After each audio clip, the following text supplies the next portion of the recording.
Hey guys, Chris from Average Eskate Reviews here, and today we're finally going to be taking a look at the Meepo Hurricane. This is probably one of two of the most requested boards for us to feature on the channel, and it's here. So in this video, this is going to be the standalone review of what our experience has been like on this board. And as always guys, before we kickstart into the video, make sure that you thumbs up and you subscribe so you can stay up to date with all of the videos that we post. And of course, before we jump into this, also comment down below and let us know what board you want us to feature on the channel next.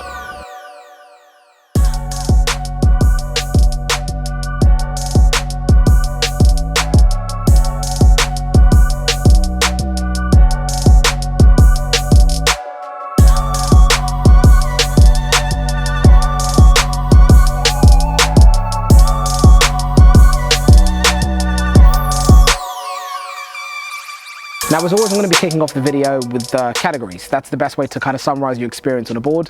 The first and most important one is going to be the top speed. Now, on Meepo's website, it says this board is capable of hitting 35 miles an hour. But it doesn't tell you on what setup that is, which is a little bit annoying, but we can only assume that's going to be on street wheels, maybe 107s or something close, but that's not what we'd be riding this board on. So in terms of any reference that I give to performance, speed or whatever on this particular board, it's going to be in reference to it being on the 60T setup using 6-inch wheels.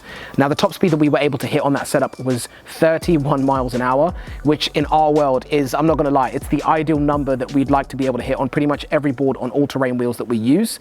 Bearing in mind, it would be great if we could do that on 7-inch, but we'll leave that for another video. But 31 miles an hour for a board of this price is essentially unreal. I can't really fault that. It performed incredibly well in terms of reaching its top speed. Now, the interesting thing about getting the board to its top speed is that it doesn't have as much of a aggressive acceleration as you'd expect, like some of the other boards that we're used to riding, whether they be DIY or from other manufacturers. The acceleration curve at the start in terms of coming off the line from 0 to top speed is actually quite soft and smooth. It's when you get to kind of the mid-range, maybe like 10-15 miles an hour, that the board kind of gives you that real boost, and then you can feel that you are going much quicker than you were previously. Now, that type of acceleration curve is great for some people, and it might not be great for other people, but it was something that I noticed the minute I jumped on that board. It was very different to what I was traditionally used to. So it's a bit of a deceiving factor, because as you're cruising, it's only when you get that second jolt of acceleration, that kind of like mid-range curve I'll refer to it as, that's when you kind of figure out that, holy crap, I'm going very, very quick. But 31 miles an hour on this board is more than achievable on a 6-inch setup. If you're on fairly smooth terrain, you weigh roughly about 76, 77 kilograms. And of course, you don't have too much on your back. Like 31 miles an hour, easy all day. Now, something that definitely needs to be mentioned with the top speed, it's great, but the board and its kind of like construction, I'm going to come to later on in the video. I am very impressed with its design for the amount of money that you're getting, or rather the amount of money you pay. But when you are going fast, the second you cross sort of like 26, 27 miles an hour, we kind of figured out that the bushings on this board aren't the best. There's no like polite way of saying it. The bushings suck. It doesn't matter how tight you put the bushings. Once you hit 20, 27, 28, 29, 30, 31, you feel unstable. This was something both me and Ricky agreed was definitely a fact, but it's something that is very, very fixable. Just switch out the bushings that are on this board, put some higher quality bushings on the board, and you'll probably eliminate all of these issues that you've had.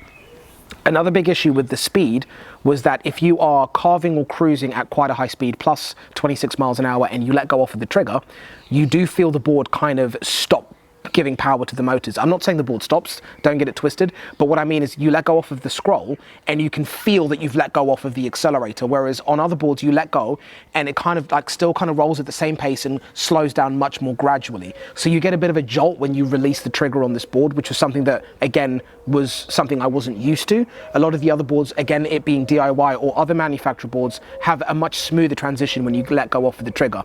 It just meant that carving had a little bit more of a learning curve, because if I'm on, for example, like a GTR board or a Hadian board, I kind of feather the trigger while I'm carving. As I'm coming out my calves, I give the board a little bit more juice. But if I tried to do that with the Meepo board, it was a bit more jerky, something that requires a bit more of a learning curve to adjust to, but it's definitely something that's worth mentioning. So if you're used to much smoother release after you let go off of the trigger or a scroll, bear in mind on the Meepo, it's a little bit more jerky. That's about as fair as I could have said that. Yeah. I didn't be like, it's shit, it's dangerous. Like I tried to massage that. Now from there, moving on to the ride of this board, the ride is, surprisingly, again, I can't really fault it. The ride is good. Bearing in mind, I am partial to a bamboo deck. I like a deck to have flex.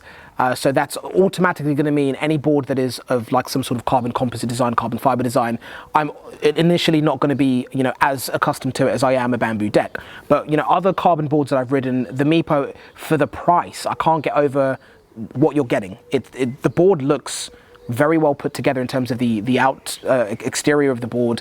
The aesthetics of the board are pretty good. It's very much in line to what we saw, for example, with the GTR a few years back, where it's that unibody construction with that carbon composite with that kind of like pocket in the middle where all of the electronics and the battery and the motor controller sit inside, and then it has the top cover on top. So overall, it's a pretty good board for the money that you're paying. That definitely goes without saying. I feel like if you're looking for a skateboard and you're spending around the 1,200 to 1,300 pounds mark, you can't really look anywhere else. I know there's a lot of other boards that you could think are maybe comparable, but I would honestly say if you're looking at that kind of value and that's what you're spending, I'd be picking up that one behind me. There's a couple of things that we're going to look at in another video where Ricky breaks down what he feels this board would be good at and what he would change from a DIY perspective, because he's got a lot of thoughts. That'll be a separate video that I'll link down below, and also at the end of this video once that's done. Now, following on from that, of course, if you haven't guessed, this category that we're looking at right now is the ride of the board. The deck itself is a carbon composite deck or carbon fiber deck with a drop down. In terms of the length, it's about 39.5 inches long. It's about 10.5 inches wide, and the usable foot space you have on the board is about 26.5 inches. Now, compared to some of the other carbon boards that we've ridden, the drop down on the Meepo Hurricane is a lot more aggressive, and the way that the edges of the deck flare up is a lot more aggressive again. The actual surface of the deck in terms of what kind of concave it has, it's a very, very mild W concave. I know Ricky might argue with me and say that it's not a W concave. I can see him in the background laughing. But I feel like it's a very mild W concave. But it is predominantly flat on the center of the deck itself. And like I said, the edges flare up, quite aggressive drop down. This board, just for reference, is roughly about the same length as a Hadian Carbon, but because of where the drop down is positioned and how aggressive it is, you have a little bit of less usable foot space. Now, for me personally, I would like my feet to be a little bit wider on the deck, especially because of how fast this board goes. It goes much faster than some of the other boards that we're used to riding, so I'd want my feet to just be a little bit wider on the board, but it wasn't something that I kind of struggled with too much. Now, in terms of what the board was like to carve with, you guys know that I'm big into my carves. I like to go fast on the board, but I also like to carve real deep and real hard. That sounds so weird, but you know what I mean. This particular board, because of the deck shape, because of how kind of like flat the concave was, the edges did flare up, which was nice to kind of push off of. But when I was trying to like wrap my foot around the deck to kind of swing back into my calves, I couldn't swing as deep because I felt like my foot would slip. Now, bear in mind, this is because of my personal preference. I like a W concave with kind of flared edges to be a little bit more pronounced, to be a bit more aggressive, because that's what I'm used to riding on, and that's where I feel I have more control over the deck, more foot contact with the deck, resulting in more control. But that is my personal preference, and bearing in mind the price of the board, it's very difficult to go wrong with what you're spending on this board versus what you're actually getting when you take it to the streets. Now, from there, looking at the motors on the Meepo Hurricane, it's probably going to be one of the things that you kind of notice sticking out a lot. Remember, we've talked about in previous videos trying to keep everything consistent. So if you have a deck that is oh so long, you want to have motors that are, you know, X big. You don't want them to be too big and too overpowering, like the DIY board Ricky made with massive motors that kind of made it look like he was overcompensating for something. I don't know, but maybe it's the same thing with Meepo as well. Whoever designed this board, are they overcompensating for something? I don't know. Oh, that's Ricky flipping me off in the background. But it's got 6374 motors. But please bear in mind, the size of the motors can be deceiving. Just because they're big and chunky doesn't mean they've got masses and masses of power in them. You have to keep in mind what the motors are actually putting out, what the battery is feeding the motors. There's a lot that goes behind that Ricky can explain in a DIY video. But from there also, some of the things we want to touch on is the remote of the board. This is probably one of the things that is the biggest letdown on the Meepo Hurricane. It feels like one of those very cheapy scroll wheel hobby ring remotes. It gives you kind of like the display and readout of the information that you want, the remote battery, the board battery in blocks rather than percentages. Again, this kind of depends on what you prefer. I always prefer seeing percentage rather than a bar, but this is personal preference. It does give you the information that you want on the remote itself, but I just feel like in 2022, you would expect to see a better display on these remotes. You would expect it to give you a little bit more customizability on the remote. You'd expect it to have a bit more features, just because a lot of the other companies are now creating remotes that have a lot built into them and feel quality and feel chunky and feel like they could survive being battered about. But that's probably the biggest letdown in terms of the price that you're paying for the board and what you're getting and how it looks is going to be the remote. Now from there, looking at the trucks on the Meepo Hurricane, these are of course double kingpin trucks. On a board that goes 31 miles an hour, some people might say that's too fast for double kingpin. Me and Ricky kind of feel like it's fine. Provided you have good trucks and good bushings, you can go fast on double kingpin trucks, but they're not without their limitations. But what they do give you is that aggressive turning radius. You can carve real smooth and real nice and real deep. It's something that's required on any board that you want to be carving on. But one thing I will mention, some of the trucks that we're used to, whether it's from, again, boards that either Ricky's built or boards that we've used from other manufacturers, the trucks the double kingpin trucks rather sit at a different pitch. It feels like they're kind of more sunken into the deck of the board, and I'm not sure, maybe that's what's responsible for it feeling very unstable at top speeds. That could be one of the results of that. But also, for a fact, I said this earlier on in the video, the first thing I would do when you get this board is switch the bushings out 100%. But it's just worth noting that the trucks are double kingpin, but they sit at a very different pitch from what we're traditionally used to seeing. Another point to note is on top of the rear truck and also the front truck, it has like this massive bit of metal that has on the front of it, it has like Meepo's like logo. I guess it's telling you which direction you want to be riding the board in. And at the back, I know you can have it like laser engraved with like your name, your number, that type of stuff. But I feel like those large pieces of metal on the back, on top of the truck and also on the front are a little bit unnecessary. I feel like even when you want to stand on the board at a slightly untraditional position, if you're doing something weird on the board, I just don't like those there. I feel like they're very, very thick and sit very, very high on the board. I'm much used to seeing the boards being completely smooth on top of the truck. So it's just better. I just feel like that's a better design. But of course, this might be subjective. Again, please reference the price. But I just felt like that wasn't something that I was used to. I'd love to see that completely flat and kind of like sunken into the deck of the board, but this is just something that I didn't like, particularly on the design of the Meepo Hurricane. Now moving on to the battery in the Meepo Hurricane, they're using a 12S4P battery, which is a Molicel P42A. Let's not pretend like Ricky didn't just tell me that information. That's some stuff that I definitely don't know off the top of my head. But essentially what Ricky wanted to make sure that I mention in this video, I'm not going to take credit for this, is that for the price of this board, Meepo are essentially using the best batteries that you can get in an electric skateboard at this particular time, or rather the time that this board was manufactured. For the price that you're paying for the board, it's definitely worth noting that a lot of the other manufacturers whose boards are much more expensive are all using the same battery, so bear that in mind.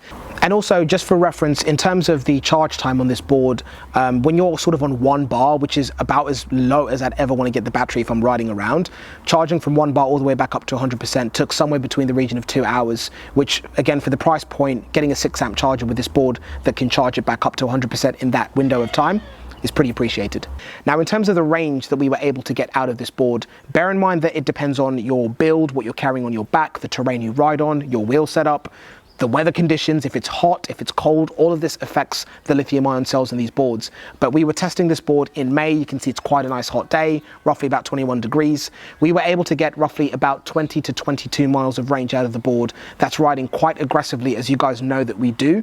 So bear that in mind if you're trying to figure out what kind of range that you can get. That involves kind of like sliding, riding on very smooth street surfaces, kind of pushing the board to the brink of top speed. I'm not going to be going top speed in this board all the time because, like I said, I felt very unstable doing anything above 27 miles an hour, which goes without saying. I'd need to make some adjustments to probably the trucks and the bushings before I felt safer to go much quicker on this board. But 22 miles of range is what you can expect of rideable range before the battery kind of drops you into the slower modes and you kind of find yourself having to cruise around at a slower speed. Now, of course, if you ride much more casually, maybe if you're going on group rides, you might be able to get more range out of the board if you're lighter or you ride in different areas. But what we were getting around, riding around Cambridgeshire, messing around in the areas that we live in, that's what you can expect to get out of this board on a 6-inch wheel setup using the 60T gears. The last point I wanted to mention is going to be in relation to the ports and also just a little bit more on the design of this kind of unibody carbon fiber construction. Now, it is a very nice construction. I've said that I did reference that it looked like some of the other boards that we've seen previously.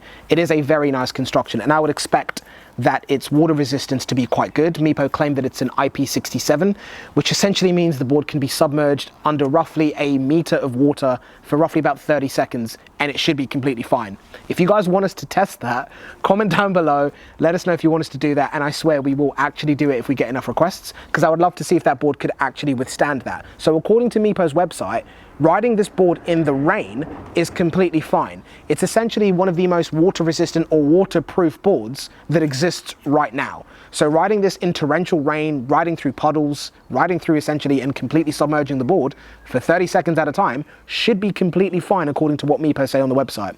So if you want us to put that to the test, let us know. But the ports on the board are pretty good. They seem like they're sealed up pretty nice. They don't pop out when you're riding, which is definitely something worth mentioning. I do like the fact that the charger, it's in a similar position to some of the boards that we've referenced previously, but it pokes out, so it's easy to kind of like plug in and plug out. That doesn't seem like a big deal, but I hate having to like fish for a plug if you're trying to plug a board in the dark and you have to turn a light on to see where it's going in. It's nice when it's quick and easy to be able to get the board charging.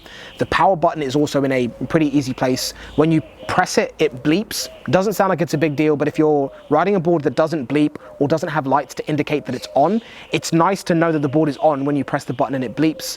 When you turn the remote off, the board will go into like a sleep mode, but if you roll it forward and then turn the remote back on, the board automatically kicks on. You don't have to then press the button again. Little things like that are really appreciated when you're kind of stopping and starting a lot while you're riding, which is always a good thing.